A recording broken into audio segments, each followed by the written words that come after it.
Hi, I'm David Gibson here, solicitor in Thackeray Williams Leasehold team. I thought I'd do a video, given the current circumstances, about the tribunal postponements that are going on, particularly with regard to residential property tribunals. The Residential Property Tribunal has currently issued a direction saying that they're postponing all of their hearings until the 29th of May 2020. So that means that if you have one coming up, you'll be able to get further guidance then, essentially. You can still contact them by email, but anything that's actually on the books isn't going ahead currently. It's going to create potentially a bit of a slowdown, but that's what's being experienced just across the board at the minute, and it is for sort of safety purposes that they've gone ahead and done that. One of the other aspects of this as well is that directions, the actual deadline timetable that the tribunal set, they should be complied with where possible. So where deadlines are things like exchanging comments on leases or discussing issues by phone, those should be complied with wherever possible.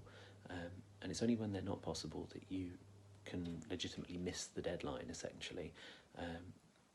Not possible as a result of COVID, so you can miss the deadline, and they're essentially saying new deadlines will be issued afterwards.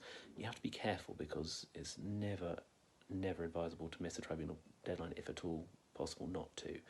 It would be better to potentially, if you're not certain, to the tribunal can be contacted by email, so it's potential to email the tribunal, have your representatives email the tribunal, see whether the deadlines can be adjusted or whether they can be confirmed to be suspended. If not, try and comply with them, or do the best you can to comply with them. So when it's talking about things like experts meeting, that's a common direction in leasehold enfranchisement cases. Obviously contrary to current guidance, but it could take place by phone, and many experts do it that way. In actual fact, most of the time they'll agree to do it by phone, and that's often considered to be okay or as good. So there are alternatives that you can do to substantially try and comply with these directions, and it helps if you are able to agree that with the other side that is sufficient, especially if you can make progress that way.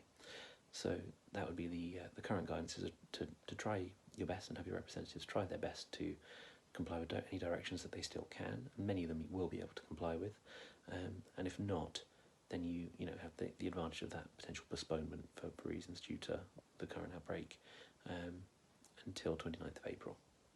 Hope that's some use.